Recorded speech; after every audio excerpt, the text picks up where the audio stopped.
पहा नवीन एपिसोड्स एकदम add free.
घाबरवलंस ना मला. घाबरवलंस तर तू मला सरळ रूमच्या बाहेर हाकलून दिलं होतंस. आलास की परत. मग काय रात्रभर बाहेर राहणार आणि काय आयुष्यभर एकमेकांपासून वेगळं राहायचं? नवीन दिवस आहे, नवीन सुरुवात करायला नको? नको. अजूनही मूड ओके झालेला दिसत नाहीये. मी काहीतरी गंमत केली तर मूड ओके होईल का? होऊ शकतो. होऊ शकतो म्हणजे अजून नक्की नाही. नक्की नाहीये.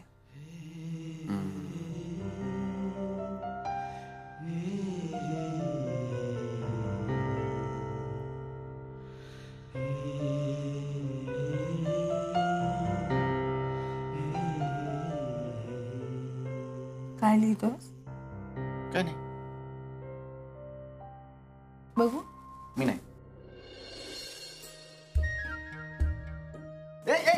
मला ऐक ऐक मला दे. ऐक ना. या मुलीचा मूड लगेच खराब होतो. मूड ठीक करू शकणाऱ्या गोष्टी. पट्या असं कोण लिहितं? मी मी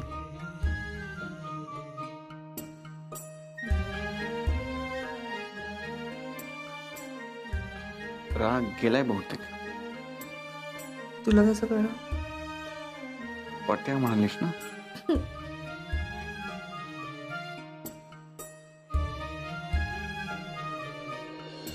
येतो ग मावशी. हा घरातली किडा. ए सचिन थांब. घरातली किडापिडा बाहेर जाओ. माझ्या नवऱ्याला सद्बुद्धी दे. अगं तिकडे करते काय? अरे तुझ्यासाठी आणि घरासाठीच करते ना मी. घरासाठी हा म्हणजे असं दुबलावलं ना की घरात जी नकारात्मक शक्ती असते ना ती बाहेर फेकली जाते. म्हणून मग आधी स्वतःच्या तोंडावर मारते. माझ्या मनात काही वाईट नाही, कळलं ना? ज्याच्या मनात वाईट आहे त्याच्या मनात वाईट येऊ नये म्हणून मी धूप लावते. मग आपल्या घरात इतर कुणाच्या मनात वाईट विचार येत आहेत? नाही नाही तसे काही वाईट विचार येत नाहीयेत कोणाच्या मनात, पण आपलं लावून ठेवला की यायलाच नको ना वाईट विचार. ते कर ग. माझ्या नवऱ्याला सद्बुद्धी दे. ए सचिन ऐक ना. ऑफिसला चाललायस? अच्छा नाही चांगलंय चांगलंय. जा ऑफिसला जा, मस्त पैसे कमव, मेहनत कर. एक विचारू का? काय? नोकरी सोडायचं वगैरे तुझं नाही म्हणजे तुझ्या मनात नाही आहे ना नोकरी सोडायचं वगैरे? बरी आहेस ना? का सोडेन मी नोकरी? नाही अरे 2 वेळा सोडलीस ना तू नोकरी, म्हणून मला भीती वाटली की काय बाबा आता पुन्हा तू नोकरी सोडतोयस की काय. तू सोडणार? नाही ग.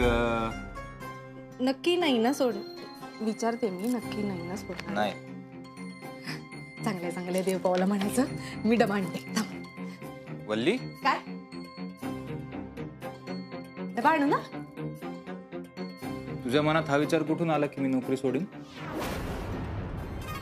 नाही ते मला असंच मला वाटलं. असं वाटलं? असंच कोणीतरी काहीतरी सांगितलं असेल ना तुला. असं कसं वाटेल? नाही कोण सांगणार आहे? अरे मला असंच वाटलं म्हणून मी आपलं विचारलं की काय. तसं नाही. अगं हो, पण असं अचानक काही संबंध नसताना तुम्हाला नोकरी सोडण्याबद्दल कसं काय विचारलंस? नाही ते हा खरं तर म्हणजे काही संबंध नाहीये, पण ते नाही का त्या दिवशी मी अचानक तुला विचारलं की मला असं वाटतंय की आपल्याकडे खूप पैसे येणार आहेत, आपण खूप श्रीमंत होणार आहे, असं मी तुला म्हणाले ना. तसं अचानक मला आता भीती वाटली की कदाचित तू नोकरी सोडायचा निर्णय घेतोस की काय. आणि काय आम्ही बायका आमचं अख्खं आयुष्य संसाराभोवतीच असतं ना, घरच्यांभोवतीच असतं. त्याच्यामुळे मला अशी भीती वाटली म्हणून मी आपली शहानिशा करून घेतली. तुझं काय चाललंय वल्ली आजकाल?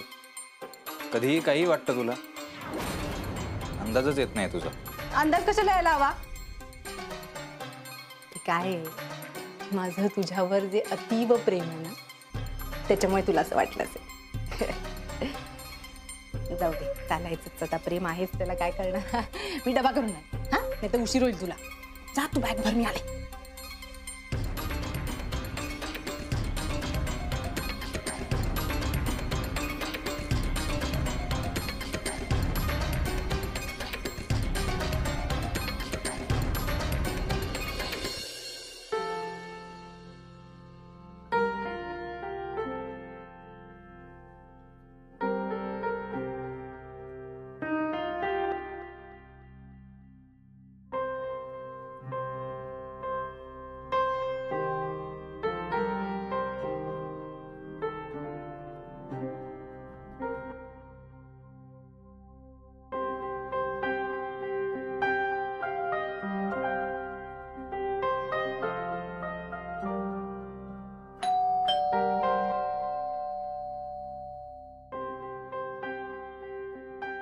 नील ये.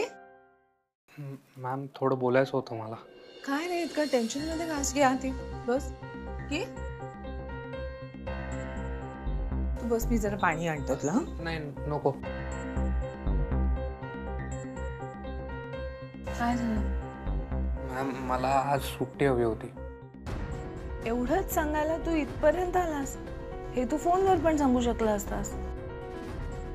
नाही म्हणजे अचानक सुट्टी घेतोय ना, म्हणून आलो सांगायला. नक्की तेवढंच आहे की अजून काही? म्हणजे सगळं ओके आहे ना? गावाला सगळं ठीक आहे? आई नानाच आले तिकडे, म्हणून सुट्टी घेतोय. अरे वा, बऱ्याच दिवसांनी भेटतोस ना त्यांना. भेट, तुलाही बरं वाटेल. आणि मग माझ्याकडे पण घेऊन ये, म्हणजे माझीही भेट होईल. राधालाही बोलवून घेईन मी. ॲक्च्युली मॅम ते एका कामासाठी आलेत, त्याच्यामुळे त्यांना वेळ होईल की नाही माहिती नाही.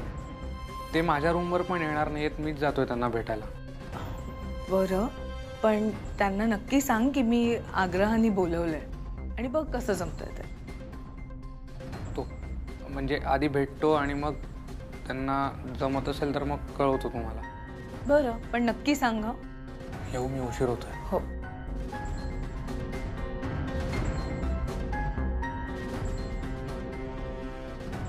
काय झालं याला? आई नाना येत आहेत तरी आनंदी दिसत नाहीये. टेन्शन मध्ये काय? हा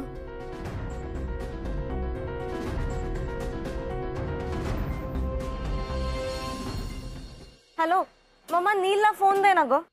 अगं पण तो नाहीये इथे. असा कसा नाहीये? राधे, तू अशी बोलतेस जसं तो इथेच राहतो. तसं नाही ग मम्मा, पण तो रोज सकाळी येतो ना तुझ्याकडे. मला वाटलं तसा आला असेल. येऊन गेला अगं तो. काय झालं? मी सकाळपासून फोन करते या मुलाला, साधा एक रिप्लाय पण नाही करते. अगं बाळा, आज सुट्टी घेतली आहे त्यांनी. त्याचे नाना आणि आई यायचे होते, तर बिझी असेल तो. आई शपथ, मला काही बोलला पण नाही हा. असं का विचित्र वागत असेल ग हा? अगं म्हटलं ना, बिझी असेल, करेल परत फोन, त्यात काय एवढं. पण मग तो बिझी असेल तर मग तसं मला फोन करून नाही का सांगतायत त्याला? राधे, रिलेशनशिप मध्ये थोडा पेशन्स सुद्धा ठेवायचा असतो, कळलं? सतत असं तलवार उपसून तयार राहायचं नसतं. रिलेशनशिप म्हटलं की मधनं भांडायचं पण असतं. तू आणि पट्या नाही का भांडत? बरं बाई, सॉरी. Okay, bye. वातावरण बरंच तापलेलं दिसतंय.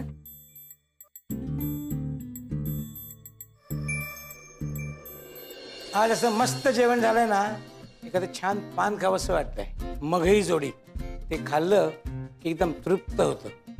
आहा. खरं बोललाय, पण नुसतं बोलू नका. आणा सगळ्यांसाठी पानं, ते आम्ही खाऊ. काय रे, खाणार ना सगळे? हो हो, खाणार खाणार. हो, मलाही आवडतं. मला काय सांगताय आणायला? बाहेर ऊन केवढं आहे, मी नाही जाणार. त्यात काय झालं? मस्त वॉक होईल ना तुमचा. नाही हो, बाहेर ऊन भरपूर आहे. या चिंतामणीला सांगा, तरुण पोरांना असली कामं सांगा. जा रे, घेऊन ये पान. खरंय. हे चिंतामणी, ह्या महिन्याची चहाची पार्टी सुद्धा राहिली आहे तुझी. तू स्पॉन्सर कर पान, तुझी ट्रीट. मला नाही जमणार. का रे, त्या गर्लफ्रेंडसाठी अजून झुडतोस की काय? नाही म्हटलं तिच्या दुःखात तुझा पार्टी करण्याचा मूड नसेल. तसं नाही हो, गर्लफ्रेंड आली परत, पण आता जरा वेगळा इश्यू झालाय. हे काय नवीन? अहो सर, इतका खर्च करते ना ती की काही विचारू नका. त्यामाने माझा पगार कमी हो. तिला हे कळतच नाही. मिडल क्लास मुलांनी श्रीमंत गर्लफ्रेंड्स कशा हँडल करायच्या देव जाणे. तेच तर सांगत होतो मी त्या दिवशी की 15 वर्ष झाली माझ्या लग्नाला. अरे एवढंच ना, तू सौरभ सरांशी बोल की, ते चांगला सल्ला देतील तुला. सिरियसली, अनामिका मॅमचे कपडे आणि परफ्युम्स एवढे रिच आणि मस्त असतात ना, नाही तर आपले साधे मिडल क्लास.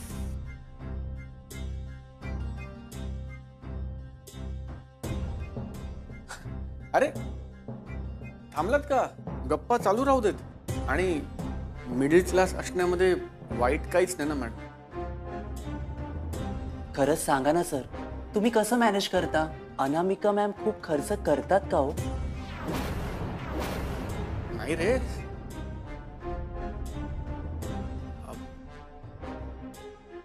मी आलो. मला ना सरांनी जरा बोलवलं.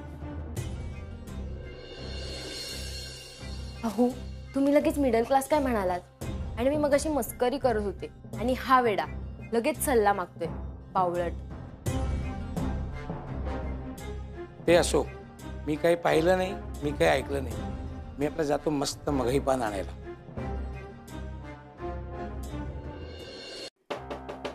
कम इन. सर, सर जरा बोलायचं होतं. बस. Thank you sir. बोल आता. सर, तुम्ही मध्ये सगळ्यांना एक मेल मार्क केली होती एका ट्रेनिंग प्रोग्रामची. हो, ती वेगळ्या वेगळ्या पोस्ट करता होती. आपल्या ऑफिसमधून सुद्धा 1-2 जणांनी केलंय अप्लाय. तर बघूया, त्यांचं ट्रेनिंग होईल, मग प्रमोशन होईल. पण तू हे सगळं का विचारतोयस? मला पण हवंय ते ट्रेनिंग सर. बहुतेक तू मेल नीट वाचलेली दिसत नाहीयेस. अरे, हे ट्रेनिंग आपल्या ऑफिसमध्ये नाही होणार आहे, मुंबई आणि बँगलोर ब्रांचमध्ये. अर्थात आपल्याकडे सुद्धा काही सेशन्स असतील, पण त्यासाठी शनिवार रविवार यावं लागेल ऑफिसला. मला माहिती आहे सर, पण मला करायचं आहे ते ट्रेनिंग. कारण ट्रेनिंग कंप्लीट झालं की प्रमोशन होईल, आणि प्रमोशन झालं की पॅकेज वाढेल. हो, पॅकेज वाढेलच, पण तू यात पडू नयेस असं मला वाटतं. का सर? अरे, आत्ता कुठे तुझा संसार सुरू झालाय पटवर्धन. मग अशा वेळेला मिस अनामिकांना वेळ द्यायचा की शनिवार रविवार ऑफिसला येत बसायचं? अर्थात एक बॉस म्हणून नाही, एक मित्र म्हणून हा सल्ला देतोय मी तुला. मला आत्ता जरा जास्त पैशांची गरज आहे सर. म्हणजे प्रमोशन मिळालं, पगार वाढला तर मला फायदा होईल त्याचा. अरे पण तुझा पगार चांगला आहे की. असं मलाही वाटायचं सर, पण आता जाणवतंय की तसं नाही. म्हणजे जबाबदाऱ्या वाढल्याच. तुम्ही हक्काने मित्र म्हणालात म्हणून शेअर करतोय. पण मिस अनामिकांचं राहणीमान माझ्यापेक्षा वेगळेच. त्या माझ्या मनाने बऱ्या घरातनं आल्यात, त्यामुळे त्यांचे खर्च वेगळे आहेत, त्यांची लाईफस्टाईल वेगळी आहे. आणि आम्ही ठरवले ना सगळ्या जबाबदाऱ्या अर्ध्या अर्ध्या वाटून घ्यायच्या. मग आर्थिक जबाबदारी पण अर्धी अर्धी वाटून घ्यायला हवी ना सर. हे सगळं बरोबर आहे, पण मला एक सांग, तू जसा स्वतःला बदलायचा विचार करतोयस तसा त्या सुद्धा करत नसतील कशावरून? तेच मला नको आहे सर. म्हणजे त्यांनी त्यांच्या या सवयी बदलू नयेत या मताचा मी. कारण ती त्यांची सवय आहे ना सर, ती त्यांची लाईफस्टाईल आहे, होती पहिल्यापासून. त्यामुळे त्यांना जे करून आनंद मिळतो, त्यांना जसं राहून जगून बरं वाटतं, त्यांनी तसंच राहावं असं मला वाटतं. ठीक आहे, तू विचार करतोस तो बरोबर असेलही, पण ह्या सगळ्या गोष्टींचा विचार मिस अनामिका करत असतील असं मला खरंच वाटत नाही. आणि तुम्ही एक आयडियल कपल आहात रे. किती छान समजून घेता तुम्ही एकमेकांना. आणि आर्थिक परिस्थितीमधली तफावत ही म्हणजे त्यांच्या दृष्टीने निदान दुय्यम गोष्ट असेल असं मला वाटतं. त्यामुळे त्याच्यावरून तुमच्यामध्ये काही कमी जास्ती होईल असं मला नाही वाटत. पण तरीसुद्धा तू परत एकदा विचार कर की खरंच तुला या ट्रेनिंग प्रोग्रामची गरज आहे का. माझा निर्णय झालाय सर. मला हवंय हे ट्रेनिंग.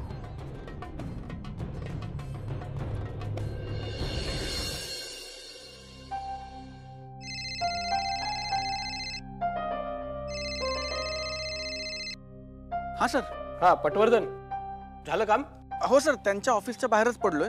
15 मिनिटात पोहोचतो. एक चेंज आहे प्लॅनमध्ये. तू ऑफिसला येऊ नकोस, मुंबईला जायला निघ. सर बघ, मी तुला म्हणत होतो हे ट्रेनिंग वगैरे घेऊ नकोस. आता सगळं सोडून तुला मुंबईला जायला लागते? नाही, काही हरकत नाही सर, जाईन ना मी. बघ बाबा, अरे नवीन नवीन संसार आहे तुझा, कशाला ही जबाबदारी गळ्यात घेतलीस? सर पण हे सगळं कोणासाठी करतोय? माझ्यासाठी आणि मिस अनामिकांसाठीच ना. त्यांना जेव्हा या प्रमोशनची बातमी कळेल, त्यांना हे सरप्राईज मिळेल, त्यांच्या चेहऱ्यावर जो आनंद येईल तो बघितला ना सर, ही सगळी धावपळ विसरायला होईल. छान छान, चांगलंय. All the best and keep me posted. Yes sir, मी लगेच निघतो सर. थँक्यू. ओके.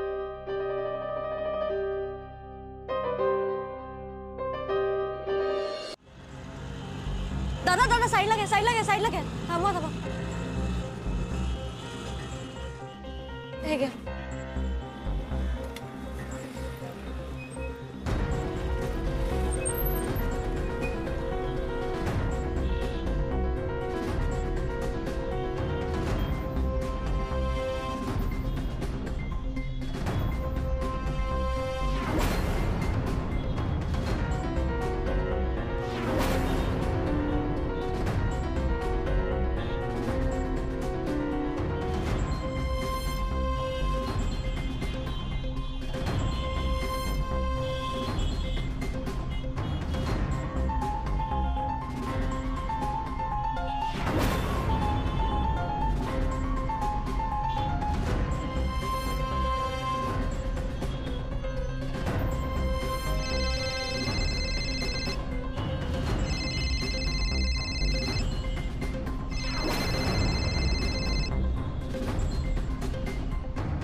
नील, कुठेस तू? मी जरा बाहेर आलोय, तुला नंतर करतो. नाही नाही नाही, नंतर वगैरे काही नाही. कुठेस ते आता सांग. मी महत्वाच्या कामासाठी आलोय. कसलं महत्वाचं काम आहे तुझं?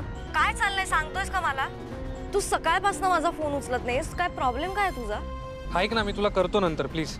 नाही, मी तुला 2 वेळा विचारते कुठे आहेस, काय करतोयस, तू मला सांगणार आहेस का नाही? मी FC रोडला आहे. FC road? मी तुला करतो, बाय.